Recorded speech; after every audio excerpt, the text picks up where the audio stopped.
인생 도처 유상수가 있듯이 인생 도처 유마라가 있습니다. 인생 도처 유상수, 인생 도처에는 고수들이 있어서 배울 것이 많습니다. 그런데 인생 도처 유마라, 인생 도처에는 쓴물, 고통, 아픔들이 있습니다.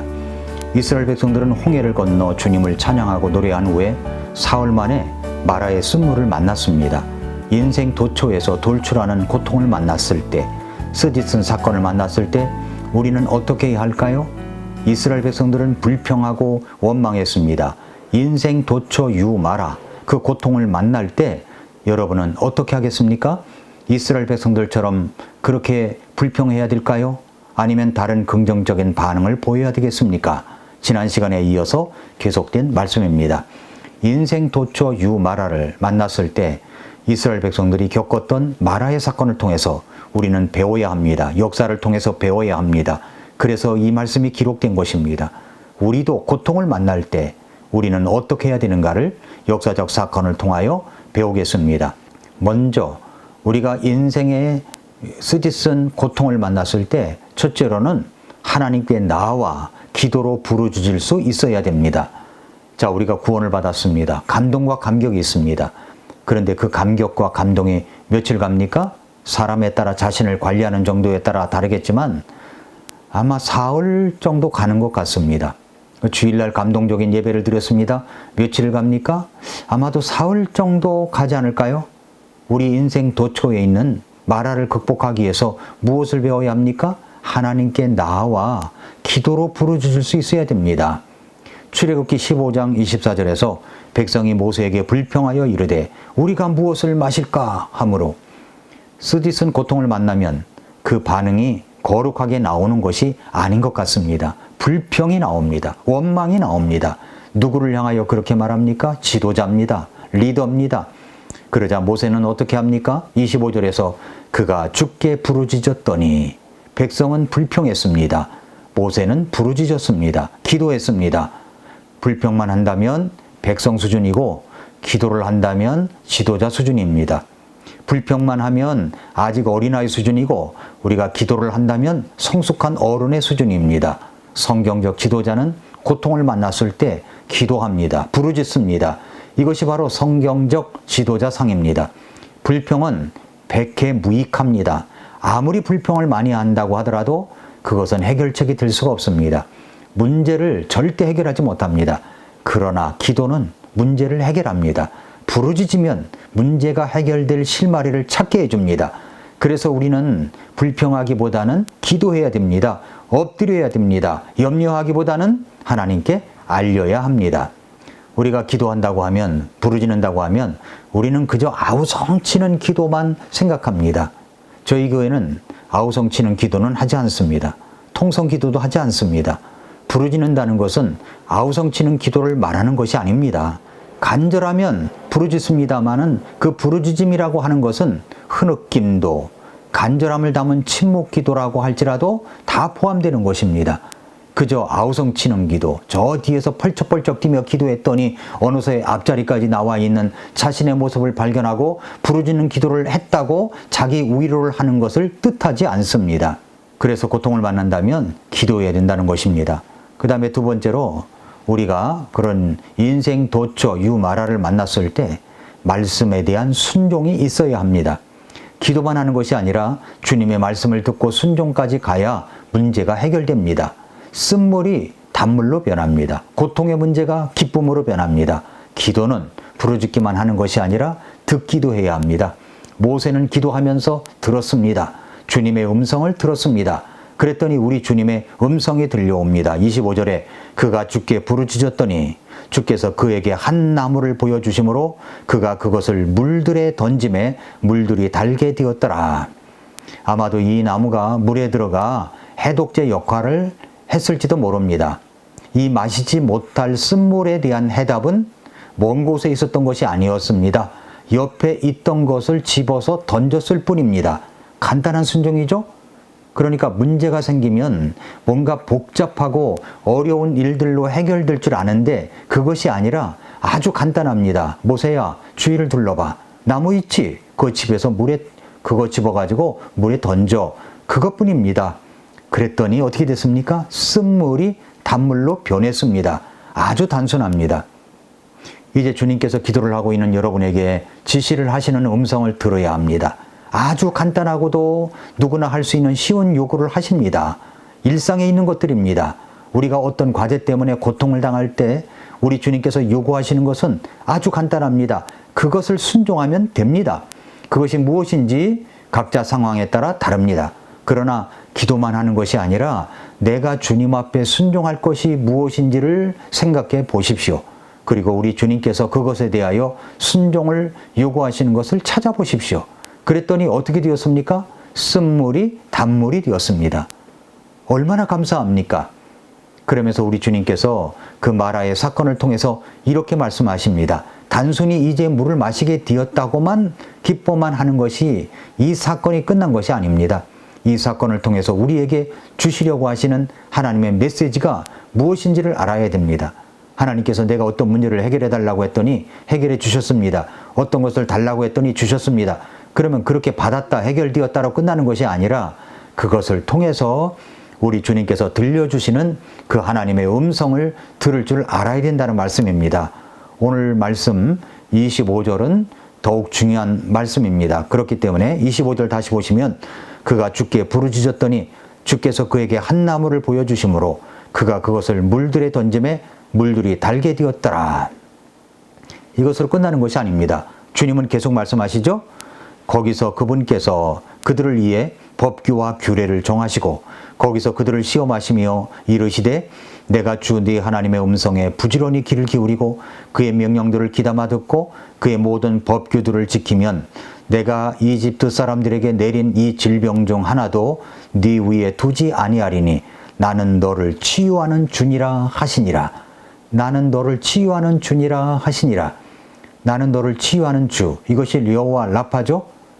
거기서 마라에서 인생 도처 유 마라가 있는 곳에서 하나님께서 그들을 위하여 누구를 위한 것입니까? 하나님께서 그들을 위하여 누구를 위한 것이라고요? 나를 위해서입니다. 법규와 규례를 정하십니다.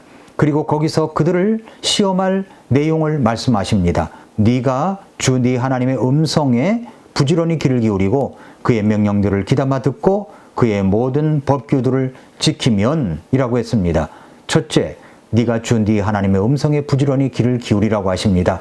둘째, 그의 눈앞에서 옳은 것을 행하라고 하십니다. 셋째, 주님이 말씀하시면 그 명령들을 귀담아 들으라고 하십니다. 넷째, 그리고 이 말씀하시는 것을 모든 법규를 지키라고 하십니다. 그러면 어떻게 됩니까? 어떻게 하신다고 했어요? 내가 이집트 사람들에게 내린 이 질병 중 하나도 네 위에 두지 아니하리니 나는 너를 치유하는 주니라.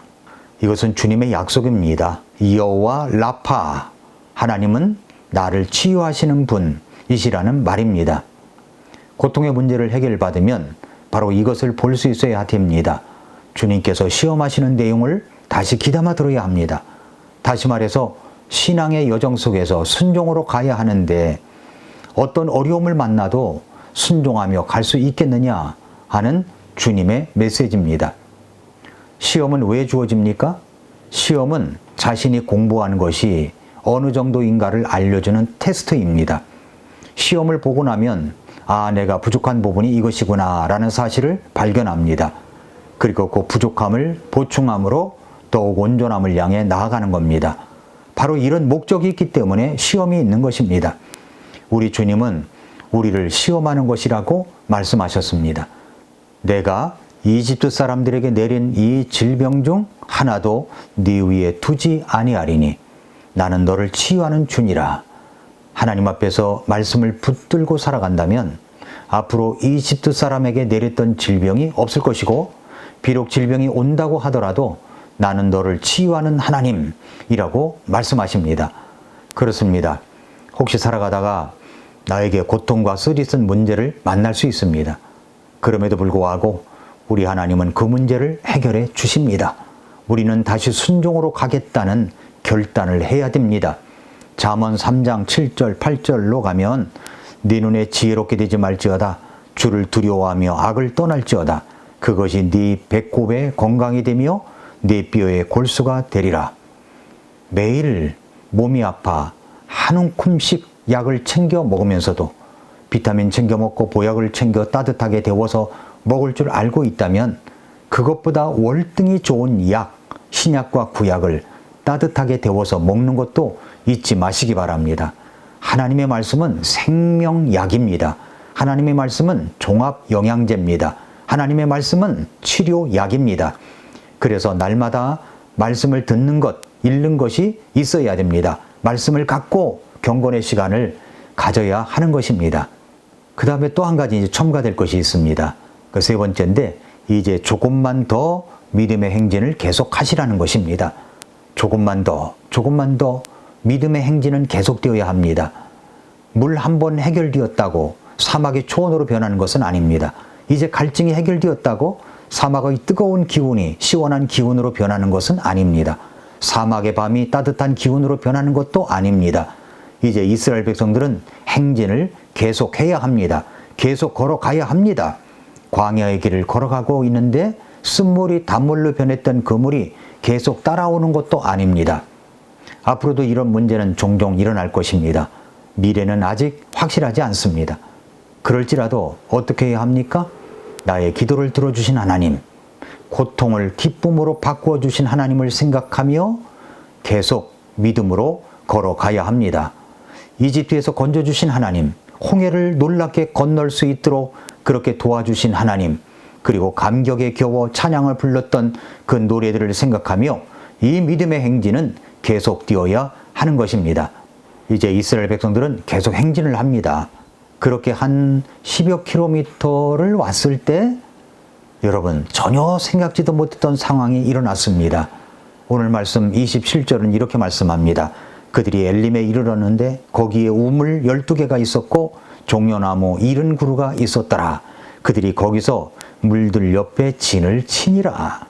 장막을 치고 머물 정도의 오아시스가 있으니 얼마나 놀랐습니까? 이곳에서 이들은 불평을 했나요? 원망도 나왔나요? 아닙니다. 그런데 왜 마라에서는 불평이 나왔습니까? 이 엘림이 보이지 않았기 때문입니다. 10km만 가면 엘림 오아시스가 있다는 것을 미리 보았더라면 아마도 이분들은 그래 조금만 더 참고 가자. 조금만 더 가자고 하지 않았을까요? 그런데 우리는 그 엘림을 잘 볼 줄 모릅니다. 그런데 우리 하나님은 아십니다. 보십니다. 그래서 그 길로 인도하십니다. 성도 여러분, 엘림이 잘 보이지 않아 쓰디쓴 문제를 만났다고 혹시 원망과 불평 속에서 나날을 보내고 있지 않습니까? 엘림이 보이지 않아도 엘림이 우리를 기다리고 있다는 사실을 알아야 합니다. 우리는 엘림을 볼 수 없는데 하나님은 엘림이 있는 쪽으로 우리를 인도하십니다. 그 가는 도중에 마라를 만날 수 있습니다. 엄청난 고통도 만날 수 있습니다. 그런데 왜 하나님은 그 마라를 만나게 하시는 것입니까? 그 길로 가야 엘림이 있기 때문입니다. 마라에 주저앉지 마십시오. 고통에 문제가 있다고 고통의 노예로 살지 마십시오. 조금만 더 가십시오. 하나님께서 엘림을 준비해 놓으셨습니다. 제가 좋아하는 말 가운데 청교도들 인사법이 있습니다. 청교도들은 그들의 믿음 때문에 그 사회 속에서 사람들에게 야유와 핍박과 고통을 당하고 있었을지라도 그들의 신앙을 포기하지 않고 끝까지 붙들고 함께 가기 위해서 이렇게 인사를 했습니다. 가장 좋은 것은 아직 오지 않았습니다. 가장 좋은 것은 아직 오지 않았습니다. 마라의 쓴물을 만나서 힘드십니까? 고통스러우십니까? 그렇다면 이렇게 외치십시오. 가장 좋은 것은 아직 오지 않았다. 힘들어하고 있는 가족들에게 저녁에 자기 전에 이렇게 말해 주십시오. 여보, 가장 좋은 것은 아직 오지 않았어요. 우리는 아직 엘림에 오지 않은 것 뿐입니다. 곧 엘림을 만날 것입니다. 가장 좋은 것은 아직 오지 않았습니다. 여호와 라파 하나님이 여러분을 치료하시고 엘림으로 인도해 주실 줄 믿습니다. 오늘도 미라클 모닝입니다.